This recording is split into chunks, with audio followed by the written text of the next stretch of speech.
very close there. Keto finds it, but he's wallbanged to death. Searson will be able to save this up. I don't think anyone's close enough to take it away from him. Yeah, he tucks in the corner as well, just to make sure.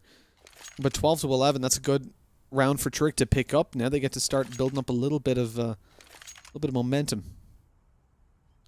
A bit of violence, a little bit of speed. Searson with the AWP carried forward is going to be the focal point of the round. But we're actually going for a force buy. We're going to see some weaker weapons out. Spitty even on a P250. And from the looks of things, Searson just getting very aggressive early on. He's going to look for a smoke around it, see if he can spot them through mid. He's been doing this a couple of times. Takes 8 core out. It's a nice opening kill to find. And for Trick, you got to figure out where you want to take things now. You know there was an op around middle. Maybe look to overwhelm them. That's what Trick have done quite a bit. Whenever you spot Searson, but you can see the reaction, right? Searson gives himself away, finding the kill, and he instantly bails. He's all the way back at the site. He's rotated down, in fact. He's basically on B. Or in fact, he is on B. Nice flashbang over by Spitty. That's Keto taking another kill. Oh, Trick are starting to negotiate their way onto the A site. Searson's here with the AWP. Finds one wall bang as well. Almost okay, there's the third. Only one player left. That's Roj, and Spitty comes in. He was the player that started the round with the P250, and he finishes with it as well. But kind of picks up an M4 for the next round.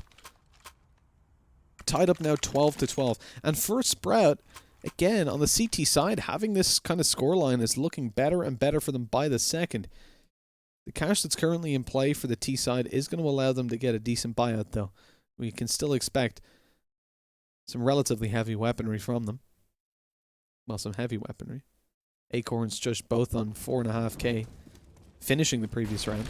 Easily getting their AKs and their Krieg out. Sony... Yeah, don't try that 2 times in a row, Searson. That's what Trick are telling them. Nades just flying over towards the A site. That advantage. Oh no, Keto tries to pull it back in connector, and that doesn't work either. He had a choice there. I mean, run down bottom connector or go up top where you know there's players. So it makes sense to go down towards the bot. 3 versus 5, and Spitty, the M4 in hand. Oh, Acorn is taking down another, and there's Josh on more. The only one kill that you see coming through is Favin. The UMP picked up from behind, and that leaves Sprout without a lot of cash. Do they force buy up here? I mean, they're going to have Keto, Dennis, and Spitty all unable to buy properly. The terrorists, in fact, call a timeout here. It's respectable. Want to make sure that they come at it with the best approach they can. You don't want to throw away these kind of positions. Like, this is one of the most crucial rounds if they decide to force buy on the CT side. And if they don't, it's I guess it's more about just securing that economy, because take a look at Trick's money. The Hunden's only got $900, 1,100 on Bubsky. So it's really important for them not to lose a lot of players so they can build up a little bit of financial security. And then at least if they do lose the coming buy round, they'll be able to walk away with they'll be able to bounce back with a full buy. Sprout make what I think is fair to say is the wise decision, just taking the USPs for the most part. Favin on a Deagle, need a little bit of excess cash. And then you're going to see flashbangs bought up, and again, a similar strategy to what we saw before. Stacking up aggressively on A, flashbangs behind, ready to go. And the interesting thing about this setup, they're focused more towards long on this one. And the idea behind that is that if Tricked assume this is a save, this is an eco, the most likely place that you're going to see Tricked push is through A long, right? Hug the wall, take all the ranged battles that you can.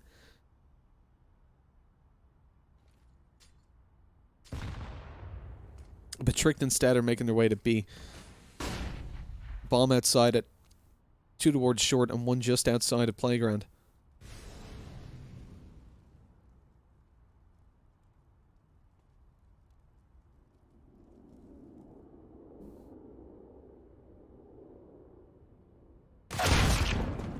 Another. That's the second round in a row Tricked have found the opening duel with a nade. That's one way to do it for sure. First Searson and now Dennis. I don't feel like there's going to be a whole lot of success. Like, 2 kills would be ideal for Sprout on this retake. If they can manage that, they'll be over the moon with the damage they've done, keeping Tricked at least somewhat low. Not a good start to it. So many ranged fights to take. Favin had lit down Roje though, so Spitty eliminates him. It's the smallest amount of reinvestment though. I think Tricked will be more than capable of handling that.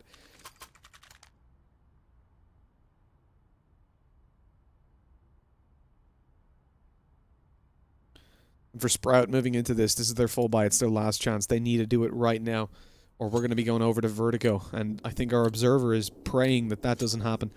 If there's one thing he doesn't want, it's Vertigo.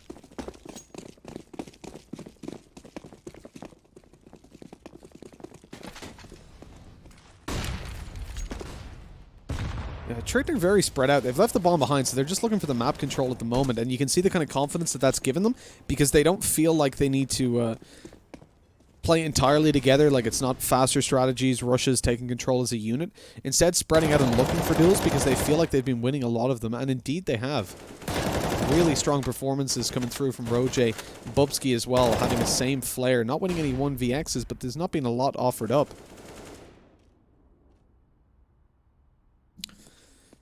Sprout being very reserved. They're not going for too much aggression from what we've seen from them before, and it's because so much is on the line. If they lose this, we definitely go to a third map. Oh, almost definitely. Favin's Molotov'd out. They know, they know he's here at this point. When that smoke goes down, over towards barrels, you're 100% certain that there's a player here. Hunden is lined up on him. He turns a little bit too much to the left. He's looking right in between them. Walks in. How does he miss that?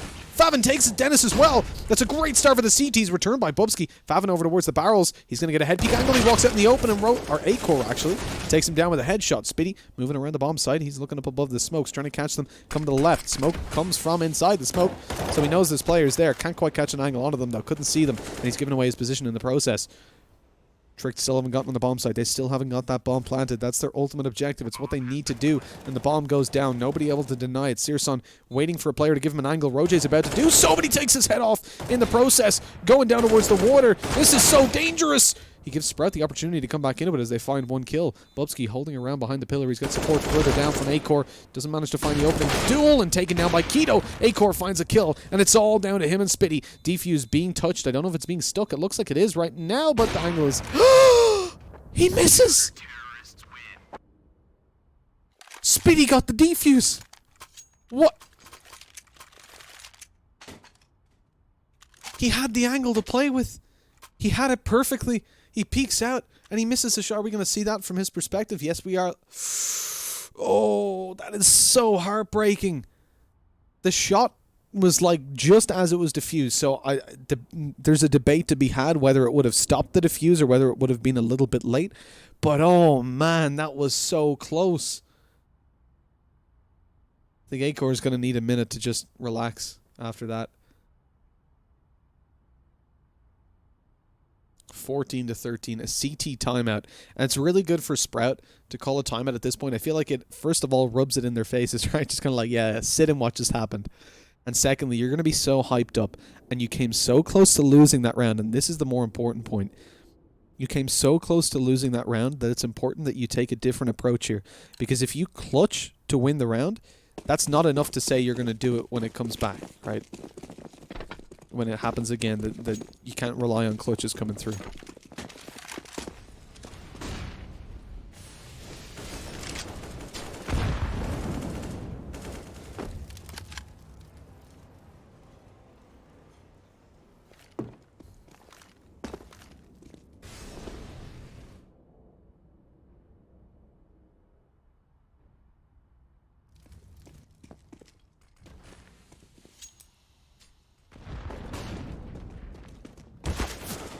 Shots early on by Bubsky. Was that through the smoke? I don't know if he even had an angle to see that. I think it was just a pre-fire.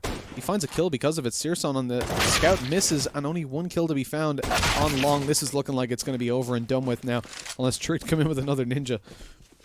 2 versus 4. Rotates coming up from B. Favin is miles away, so it's Dennis. He has to come back into his good old form. He's on site.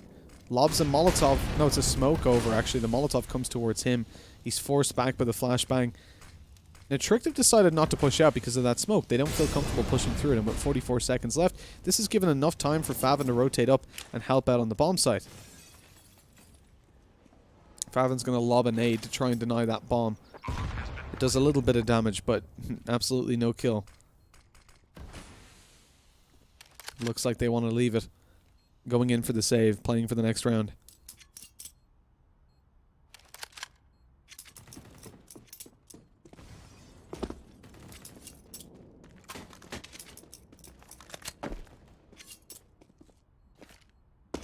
Yeah, definitely the call. Save the money for the next. Save the weapons rather for the next round. You got a FAMAS and an M4.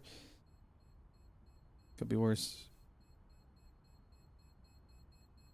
Bobsky at the moment is still coming down towards the T-spawn. We just switched to him now. He could actually get there in time to take them out. Dennis is watching it, but he gets eliminated. It's 9 HP, and Bobsky doesn't even die, just insult to injury. No trades possible. They lose the M4. Favin didn't go over and recover it. That's a big rip. Losing it like that is just not going to help you at all. We need to fight for another overtime here for Sprout. It's a long shot. It's been so scrappy across this whole map. You just saw the round history there on your scoreboard. And the most that anybody has found in this half is 2 in a row. Luckily, that's all Sprout will need to find. They've only done it once. They need to do it again. Now up against 2 full buys for sure. Tricked with quite a bit of cash in the back pocket. They'll be able to buy for this round and, of course, the next.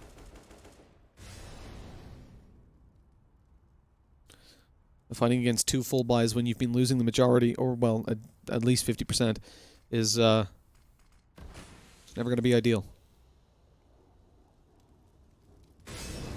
The most rounds that Sprout have won in a row altogether is actually 3. And that was when they found the pistol round in the first half.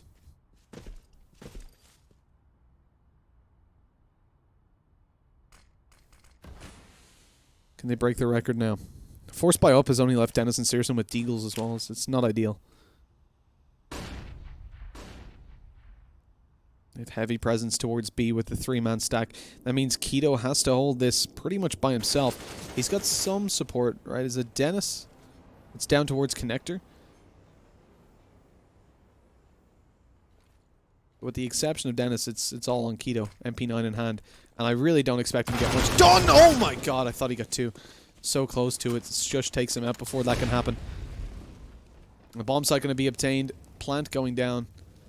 And the rotates all through B. Spotted immediately. Roj picks up 1. The players have already made it to the site. They're playing around Optimus at the moment. Shush has the superiority, though, in terms of the weaponry. A-Cord takes another. This is going to be it. I mean, there's no way Favin 1v4s. It looks like we're going to be going to map number 3. It's Vertigo coming up in just a little bit. What a game that has been. Trick take the map that they're supposed to, and that we all really expected them to in the start of this. But Sprout did really well, considering a very poor start in initial buy rounds. We still end up at a 16-13 scoreline, which is far more wiggle room than I would have given towards the Sprout side. That's going to be the end of it for now, though, guys. We're going to throw things over to a break, and when we come back, Vertigo is coming your way. I've been your caster, Mitch Man. I hope you're enjoying yourself. Been a long day. Not that guy. That's Lennon. Beautiful Russian caster taking us through the ORU stream. And if you want to watch that, just go up the top, and instead of EN, type in ORU in the link. That's me. I'm in the studio, too. I just teleported in. Don't worry about it. We're going to throw things to a break, though, guys. If you've enjoyed the casting, feel free to drop me a follow on Twitter. If you type !casters with an S at the end, I think it should show it. I don't know if it's working or not. We'll figure that out as we go. But I'll catch you guys back here in a few for game number 2, map number 3.